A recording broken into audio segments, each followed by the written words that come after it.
A partir de hoje, nós vamos estudar nessa parte do culto teologia sistemática.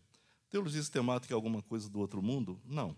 É desse mesmo mundo, a gente continua com as pregações, normal. A teologia sistemática, na verdade, prega doutrinas. Só que a gente vai ter um andamento conforme nós estudamos em teologia, a teologia sistemática. Hoje nós vamos começar com introdução à Bíblia, ou bibliologia, ou estudo sobre a Bíblia, como queiram. E é claro que em 4 semanas a gente não tem como dissecar um assunto tão profundo como esse, porque envolveria crítica, alta crítica, baixa crítica dos escritos bíblicos, traduções, versões e as línguas originais em que foram escritas a Bíblia, as grandes traduções que aconteceram, como a Septuaginta, Vulgata e tal. Nós não vamos ter tempo para essas coisas. E eu quero meditar com os irmãos hoje sobre: existe possibilidade do indivíduo conhecer a Deus? Não me respondam, porque eu já tive perguntando isso em alguns lugares, me deram respostas bem atravessadas. Então, é possível sim, eu aceitei Jesus como meu Salvador, Ele se fez presente no meu coração e tal. Não é essa a pergunta. A pergunta é possível o ser humano, sem qualquer ajuda, chegar ao conhecimento de Deus, e a um conhecimento salvador de Deus? Não só o conhecimento de Deus. Você conhece Deus? Todo crente vai falar, conheço. Então você fala, explique então. Aí a pessoa fica com certo problema para explicar. E então o que a gente vai falar hoje aqui, basicamente, é sobre: é possível conhecer a Deus? Se é possível, como nós obtemos esse conhecimento de Deus? E, para isso, eu queria convidar os irmãos a abrirem suas Bíblias no livro de Atos dos Apóstolos, no capítulo 17. Nós vamos ler os versículos do 24 ao 29, que é parte do discurso que o apóstolo Paulo fez no Areópago, em Atenas. Vocês sabem da história disso, não é? Paulo chegou em Atenas, e a Bíblia diz que o coração dele ficava aflito por ele ver a idolatria daquela cidade. Atenas era chamada a cidade-luz do passado. Era a cidade da cultura, do saber, né? Diz que os atenienses não se ocupavam de outra coisa senão de ouvir e dizer novidades. Os grandes filósofos da humanidade saíram da Grécia, especialmente, não é, passaram por Atenas. Diz que Atenas tinha tantos deuses quanto eram os dias do ano. Então, na cidade de Atenas, que nessa época era uma cidade que não chegava a 1 milhão de habitantes, tinha tantos templos e altares que Paulo fica abismado. Paulo pregou no mundo greco-romano, era um mundo promíscuo, era um mundo idólatra e tal. Mas quando Paulo chega em Atenas, ele diz que ele ficou aflito vendo tanta idolatria, num lugar onde ele esperava tanta cultura. Normalmente, quando o indivíduo é culto, ele se desvia da idolatria, ele se desvia de algum conhecimento da divindade. Paulo fica assim abismado com aquela coisa. Então ele passa a discutir no mercado, na praça, com muitos atenienses. E algumas pessoas falavam: quem é esse paroleiro? O que é que ele está dizendo? Não é porque ele não parava de falar, ele discutia com todo mundo. E foi na sinagoga, tinha uma sinagoga lá também. Então ele discute e tal. E finalmente, vendo que ele não parava de falar aquilo, então os formadores de opinião de Atenas resolveram levá-lo ao Areópago. O Areópago era o local onde se discutiam as grandes ideias, filosofias, e era onde também aconteciam os julgamentos entre os gregos em Atenas. Quer dizer, era um local bastante importante. E nesses versículos que a gente vai ler, que são a finalização do discurso de Paulo em Atenas, ele vai dizer as seguintes palavras: o Deus que fez o mundo e tudo o que nele há, Senhor do céu e da terra, não habita em templos feitos por mãos de homens, tampouco é servido por mãos humanas, como se necessitasse de alguma coisa. É interessante que se diga que todos os ídolos de Atenas não eram humanos, era de pedra, de ouro, de qualquer material. Então Paulo diz que Deus não é servido por mãos humanas, como se necessitasse de alguma coisa. Deus precisa de alguma coisa? Sim ou não? Deus não precisa de nada. Deus precisa de você? Foi fraquinho, né? Eu vou perguntar, Deus precisa de você? Então, nem de mim, muito menos.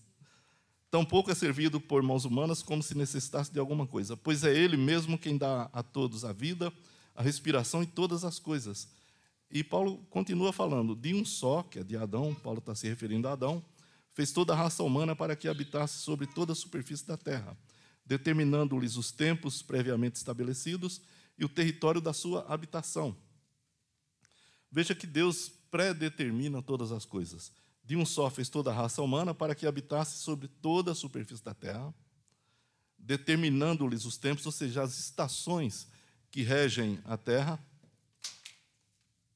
previamente estabelecidos, como alguns teólogos dizem também, que Deus estabelece o tempo de tais ou quais governantes, de tal ou qual cultura existir, deixar de existir. Bom, mas Paulo está fazendo afirmações aqui bastante contundentes, né? Determinando os tempos previamente estabelecidos, os territórios da sua habitação, para que buscassem a Deus. Qual o objetivo de Deus ter criado todas as coisas e pôr o ser humano ali? Era para que o homem buscasse a Deus.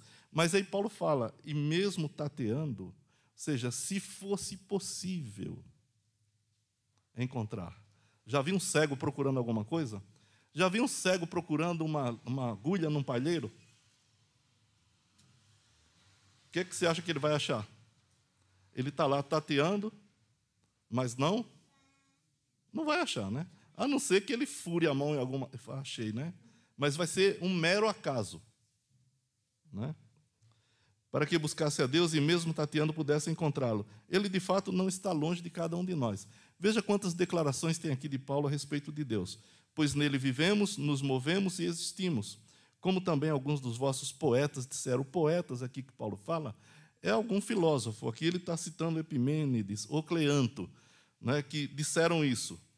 Pois dele também somos geração. Quer dizer, o ser humano é geração de Deus. Então, o ser humano é diferente de Deus. E, sendo nós gerados por Deus, ou criados por Deus, não devemos pensar que a divindade seja semelhante ao ouro. Paulo está chamando os filósofos gregos para pensar. Se nós somos semelhança de Deus, e Deus não é prata nem ouro, você, por acaso, é um boneco? Paulo dá na cara dos filósofos aqui, não é? Como é que você sabe que os dois filósofos gregos que ele cita aqui, Epimênides e Cleanto, já disseram, nós somos geração de Deus. Deus não habita em templos feitos, você não é uma pedra, você não é ouro, você é o quê? Se nós somos geração de Deus, então o que é que você é? Se você adora pedra e ouro. Sendo nós gerados por Deus, não devemos pensar que a divindade seja semelhante ao ouro, à prata ou à pedra esculpida pela arte e imaginação humana. Muito bem. Por que eu li esse texto? Porque esse texto traz bastante declarações a respeito de Deus. E a pergunta que a gente faz nessa ciência aqui de bibliologia é, como é que Paulo sabia isso de Deus?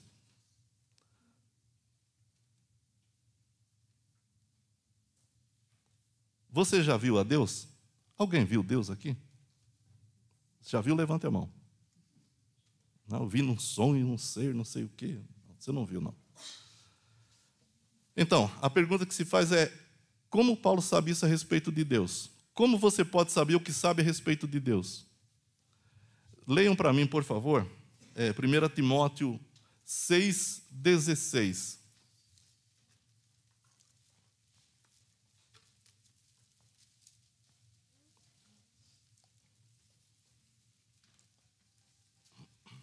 Um por vez, por favor.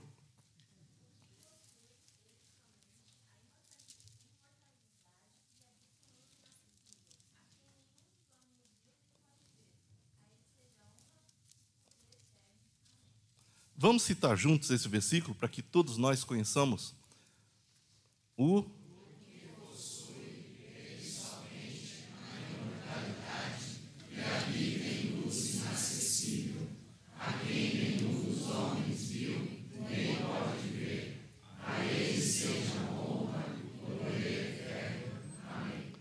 Então, vejam que esse versículo diz, o próprio Paulo está dizendo isso, que Deus, somente Deus, tem a imortalidade.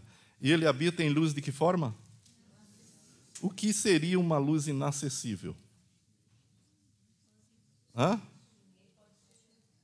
Então, a gente está aqui em aula, tá? Vocês podem falarem. A diferença da aula para a pregação é essa aqui, aí você pode interagir se você quiser. Então, o que seria a luz inacessível? O que seria inacessibilidade? Hã? Não se tem acesso. João falou certinho. O que possui ele somente a imortalidade e habita em um local que não existe acesso a ele, a quem nenhum dos homens viu. E olha só, não é só que não viu, está dizendo e nem pode ver. Aí você pergunta, mas Adão não via Deus? Adão via a manifestação de Deus, possivelmente em Jesus Cristo. A quem nenhum dos homens viu e nem pode ver. A ele seja honra e poder eterno para todo sempre. Então, quando Paulo faz essas declarações aqui no capítulo 17 de Atos a respeito de Deus, e ele mesmo informa que Deus habita num local completamente inacessível, jamais foi visto ou pode ser visto, como é que a gente pode ter noção de dizer que Deus é isso ou aquilo? Como que Paulo dá essas informações a respeito de Deus? Vocês têm uma ideia? Você sabe qual a diferença da religião cristã ou judaica para as outras religiões?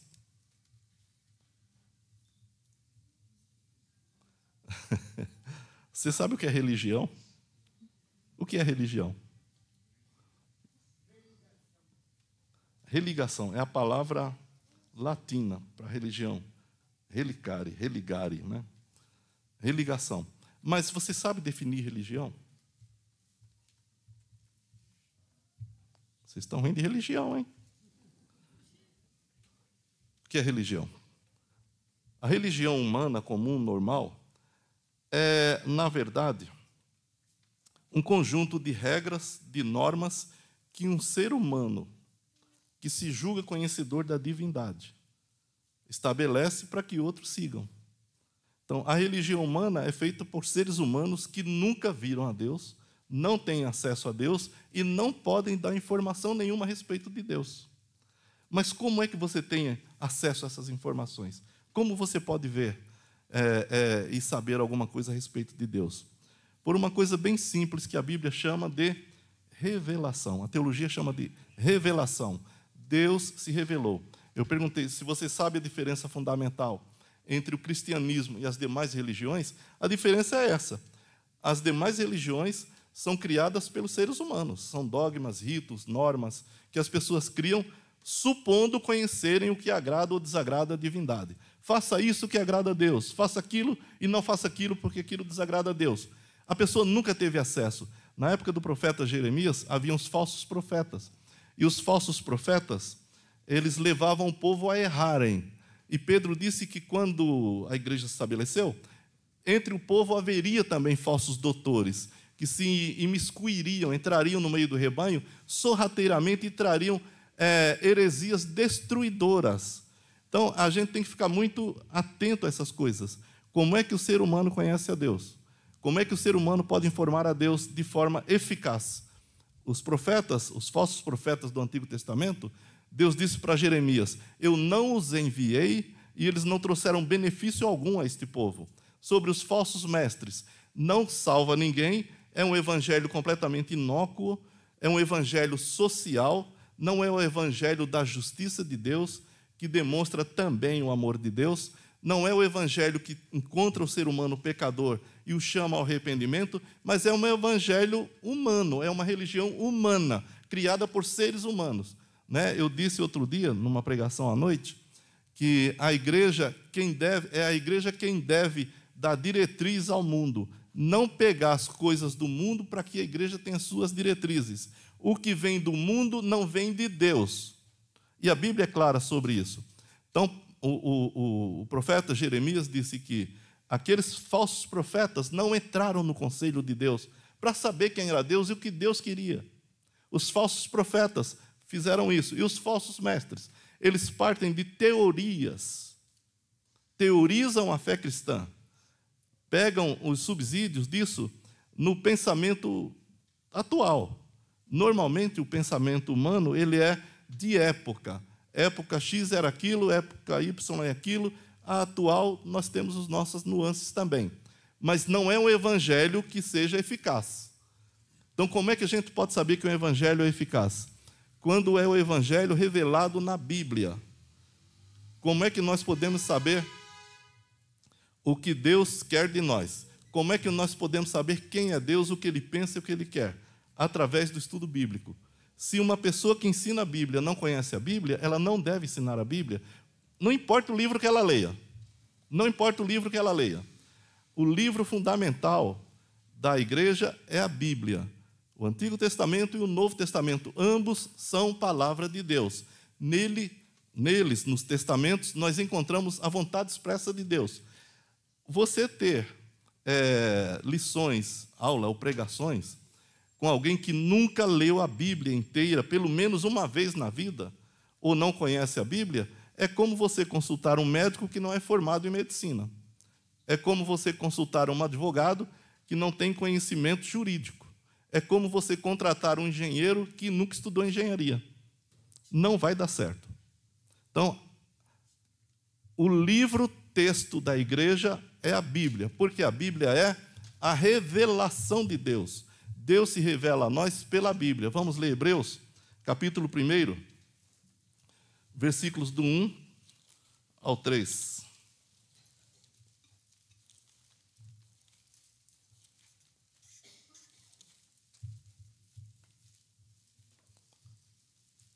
Hebreus, capítulo 1, versículos do 1 ao 3.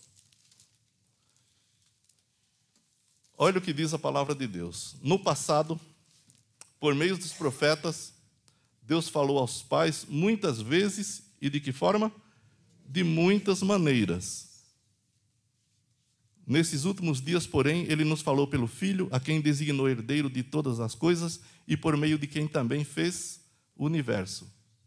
Jesus é o resplendor da glória de Deus, é a representação exata do seu ser, ou a expressa imagem da sua pessoa, e Ele é o sustentador de todas as coisas. Quem sustenta a criação é aquele que o criou, Jesus Cristo, sustentando todas as coisas pela palavra do seu poder, e tendo feito também a purificação dos pecados, assentou-se à destra da majestade nas alturas. Como é que nós podemos saber alguma coisa a respeito de Deus? Simplesmente porque Deus se revelou. Se Deus não tivesse se revelado, nós não saberíamos absolutamente nada a respeito de Deus. E de que forma Deus se revelou? A Bíblia diz nesse texto que de muitas formas, de muitas maneiras. Deus se revelou falando audivelmente, como, por exemplo, falava com Adão no Éden. Deus fechou a porta da arca de Noé, ele próprio, não é? Deus falou com Abraão, nos capítulos 18 e 19 do Gênesis. Nós vemos que 3 homens vêm a Abraão em forma de homem, né? Deus aparece ali em forma de homem. E um deles era a segunda pessoa da Trindade, era o Senhor, era o anjo do Senhor, que fala e conversa com Abraão e diz: eu não vou esconder de Abraão o que eu vou fazer, porque Deus o separa para que ele instrua a sua família nos caminhos de Deus. E Abraão, então, intercede ali diante do Senhor pelas cidades de Sodoma, Gomorra, Adimá, Zeboim, Belá, essas cidades que seriam destruídas. Então, Deus fala audivelmente, Deus se apresentou de forma estrondosa no Monte Sinai, o monte fumegava, tremia quando veio fazer aliança com Israel. Deus falou com Moisés através de uma sarça. Deus falou por visões, por sonhos. Nabucodonosor, por exemplo, que não é um dos escritores da Bíblia, mas acabou deixando uma parte escrita lá, num decreto que ele fez. Deus falou com Nabucodonosor por sonhos, né? Lembram dessa história, né? Nabucodonosor foi dormir e ele estava super preocupado com o que aconteceria depois dele, depois que ele morresse. Aquele império que ele construiu, para quem iria, o que iria acontecer. Então ele teve um sonho e esqueceu do sonho. E ele queria matar todos os sábios da Babilônia, porque ninguém dizia para ele o que ele tinha sonhado. Aí encontra-se com Daniel. Eu acho muito importante a figura do homem de Deus, da pessoa de Deus. Como resolve os problemas, né? Nenhuma pessoa de Deus cria problema. Todas as pessoas de Deus resolvem problemas. Se você é de Deus, você não cria problemas. Você é sempre solução. Se você não é solução, você não é de Deus. Estou certo em pensar assim? Ou não? Sim ou não?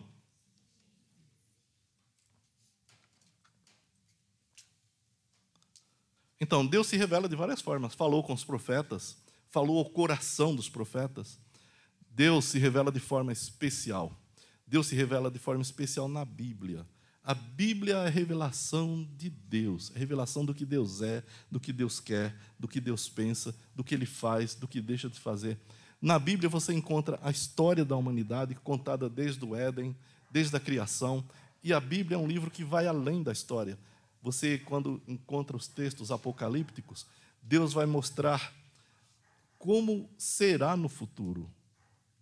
Você não precisa consultar cartomante, você não precisa do seu horóscopo, você precisa ler a Bíblia e você vai saber todo o plano de Deus para toda a humanidade durante todos os dias. Conta a história do homem e conta a história do que o homem será. Conta a história do pecado e conta a história da redenção. Conta a história da condenação, conta a história da salvação. E em Jesus Cristo há a revelação especialíssima de Deus. Jesus é tudo que nós podemos saber de Deus. Leiam, por favor, João 1,18.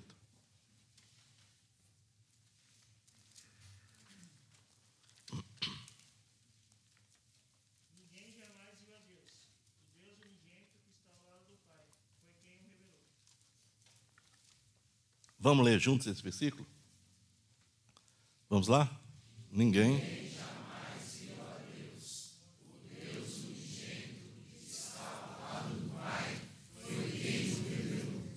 Vejam, nós lemos 6,16 de 1 Timóteo, que diz que Deus habita em luz inacessível, a quem nenhum dos homens viu nem pode ver.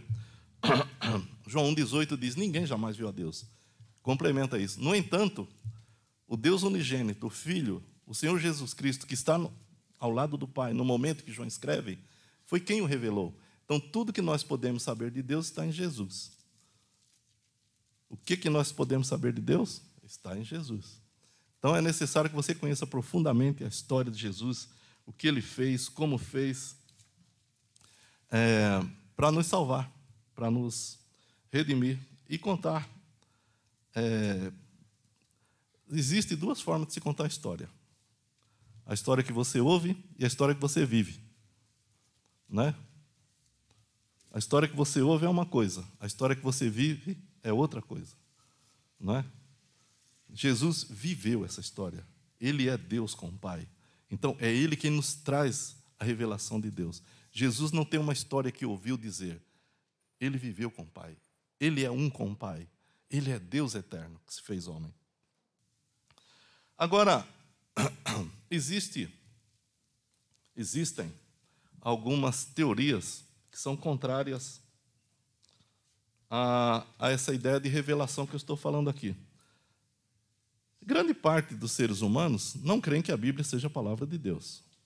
Vocês sabem disso, né? Se você mostrar a sua Bíblia para um descrente, ele vai até rir da sua cara.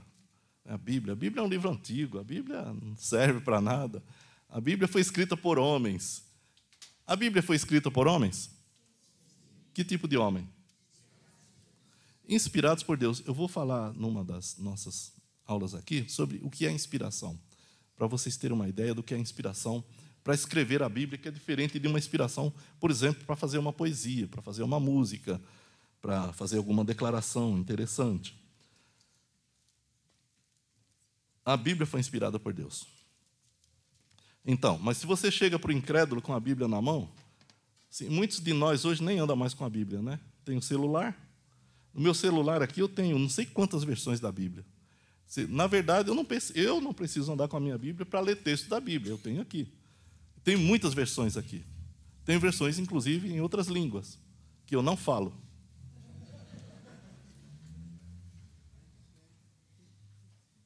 Mas tem em mandarim, tem em japonês, tem aqui.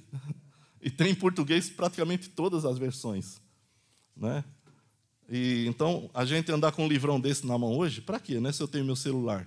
E se alguém vir você com a Bíblia dessa? Já imaginou você jovem, chegar na escola com a Bíblia dessas? O que eles vão falar de você? Você sabe que todo mundo acha que os crentes são tontos, né? São bestas, né? Você é crente, você é bobo, né? Não faz nada. Né? Mas isso aqui é revelação de Deus. É por aqui que nós conhecemos a Deus. É por aqui que nós conhecemos a nossa natureza pecaminosa. É por aqui que nós conhecemos a solução de Deus. Como disse Paulo em Romanos 1, 16, 17, não me envergonhe do Evangelho, pois ele é o poder de Deus para a salvação de todo aquele que crê, primeiro do judeu e também do grego, porque nele, no Evangelho, se descobre a justiça de Deus, de fé em fé, como está escrito, o justo viverá da fé. E é a partir dessa fé na palavra santa que Paulo é um dos escritores que ele não se envergonha do Evangelho. E nós não temos do que nos envergonhar do Evangelho. Nós temos que nos envergonhar de atos errados, mas do Evangelho, da Bíblia, por que me envergonhar? O que é que a Bíblia me traz de vergonha? No entanto, nós temos essa vergonha. Existem algumas teorias que são contra a ideia da revelação de Deus na Bíblia. Aqui nos meus escritos, vou falar de 3 apenas, resumidamente. O agnosticismo. Vocês sabem o que é agnosticismo? É uma palavra comum, né? Uma pessoa agnóstica é uma pessoa o quê? Agnóstica. Uma pessoa agnóstica é uma pessoa que diz que não existe possibilidade de você conhecer a Deus, porque Ele está tão longe de você que não há como você conhecê-lo. Então, eles não creem que a Bíblia seja a revelação de Deus. Eles não são exatamente ateus, não é uma teoria científica, eles simplesmente dizem que é impossível conhecer a Deus. Aí você fala, mas a Bíblia é a revelação de Deus. Fala, não, a Bíblia não é a revelação de Deus. Eu vi uma discussão no Congresso esses dias, de uns certos grupos, que o sujeito lá, falando assim, mostrou a Bíblia e falou assim, e eles, os crentes, têm a pachorra de dizerem que isso aqui é revelação de Deus, que isso aqui é a palavra de Deus. Isso aqui é a palavra de homem, isso aqui é um livro qualquer, antigo e inócuo para os nossos dias. O cara falou isso lá no meio de uma reunião do Congresso. Então, eles não creem que a Bíblia seja a palavra de Deus. Então, tem os agnósticos que acham que, por Deus ser tão grande e viver tão longe, não tem como nós conhecê-lo. Não existe possibilidade de conhecimento de Deus. Daí, disso aí surgem outras teorias que eu não vou... até por causa do nosso tempo também, que já está se indo. Outra objeção à revelação de Deus é o panteísmo.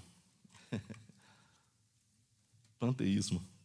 Lá no Nordeste tem uma palavra, né, Chagas, que parece muito com essa. O cara está com pantim. Você sabe o que é pantim? Lá no Nordeste? Os nordestinos sabem, né? Ou não? Sabe não? Hã? Quem falou birra? Birra.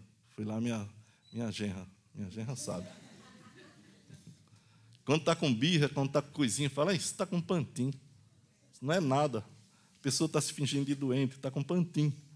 Né? E o panteísmo parece com isso, né? Panteísmo é uma concepção filosófica, ao contrário do agnosticismo, que não reconhece a realidade de Deus como ser distinto e diferente da criação. Já viram pessoas dizendo que Deus está em todas as coisas? Deus está num pássaro, Deus está numa árvore, Deus está em você, né, e tal. Então, o panteísmo é uma corrente filosófica que vai nessa linha. E daí também surgem outras ramificações. E também tem a objeção das religiões naturais, essas filosóficas também, que ensinam que a divindade faz parte da própria natureza do homem e que o homem a descobriu em si mesmo pela iluminação da sua própria inteligência, da sua própria capacidade. Ou seja, no panteísmo, Deus é tudo. Nessas religiões naturais, ensina que você é Deus. O Deus está dentro de você. Você é Deus. E você descobre Deus aonde? Olhando para dentro de você. Então, irmãos, só para ter uma noção, assim, isso aqui que eu falei, essas 3 teorias que eu falei, são só 3, mas tem muitas. não é? Mas o que basicamente elas querem dizer é que Deus não se revelou. Deus não se revelou. Fora isso, tem o deísmo também, que é a religião muçulmana, por exemplo, é uma religião deísta. Deus cria todas as coisas, deixa regras para você cumprir, se afasta de você, não é seu pai, não é pai de Jesus, não é pai de ninguém, é um Deus que está lá longe de você e que você tem que cumprir as regras dele. Se você não cumprir, no final ele julga você e manda você para a condenação. O Deus que a Bíblia revela é chamado de teísta, porque é um Deus que cria todas as coisas, mas é um Deus pessoal, é um Deus que se relaciona. Então, vejam que o cristianismo é algo assim bem diferente das demais religiões. E todos nós deveríamos, com muito prazer, com muita alegria, estudar a Bíblia e conhecer profundamente a nossa fé, para que a gente tivesse possibilidade não só de conhecer o que as pessoas pensam e creem, como também de nós mesmos nos firmarmos na fé. Por que é importante você ler a Bíblia? Porque aí você descobre, sim, a vontade de Deus. Você pode descobrir a vontade de Deus fora da Bíblia? Resposta: não. Não. A Bíblia é a revelação de Deus, é a revelação da vontade de Deus. O que é teologia? Teologia é o estudo da revelação de Deus, que está na Bíblia, conforme a Bíblia. Nós, os batistas, nós cremos profundamente na inerrância das Escrituras, na inspiração total e plenária dela, e que a Bíblia é exatamente a palavra de Deus. Amém? Que Deus nos abençoe. E só mais uma coisinha. Como a Bíblia é a revelação de Deus, ela está completa. Não tem nada que se acrescentar a ela. Por exemplo, quando os adventistas pregam que Ellen White, a profetisa do adventismo, os livros dela são inspirados, não são. A revelação de Deus se completa na Bíblia. No Apocalipse está dito que Deus retira da árvore da vida qualquer pessoa que acrescentar alguma coisa à Bíblia. E lá nos Provérbios, Salomão fala: nada acrescentes às suas palavras, para que não te repreenda e sejas achado mentiroso.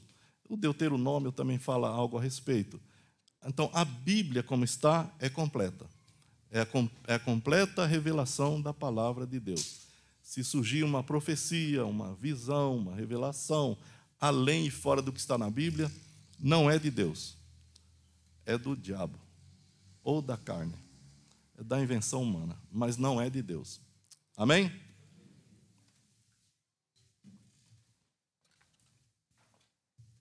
Muito bem.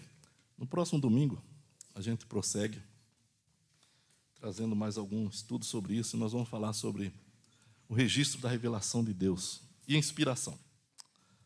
Deus nos abençoe. Terminei na hora, né?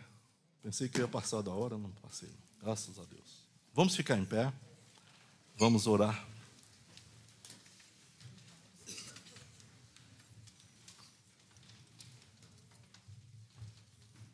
Senhor Deus, nosso Pai, te agradecemos por essa manhã, estudando a Tua Palavra, lendo a Tua Palavra e crendo, Senhor Deus, que a Bíblia é a revelação final e absoluta da Tua vontade. Fora das Escrituras, nós não temos absolutamente nada que nos sirva para a salvação e nem para o conhecimento de Ti.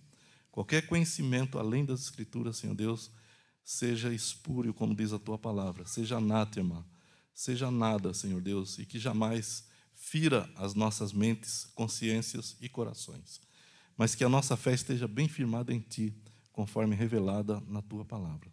Sejas conosco, abençoa a Tua igreja, abençoa o Teu povo, nos dê um resto de dia na Tua paz e graça, e nos abençoe para que nós possamos estar hoje à noite aqui também com os corações sedentos de Ti, Senhor Deus, sedentos da Tua Palavra. Que o Senhor nos instrua e nos modifique para a Tua glória. É em nome de Jesus, o Teu Filho, por quem oramos agradecidos. Amém. Deus abençoe os irmãos. Tenham um bom dia na graça e na paz de Cristo.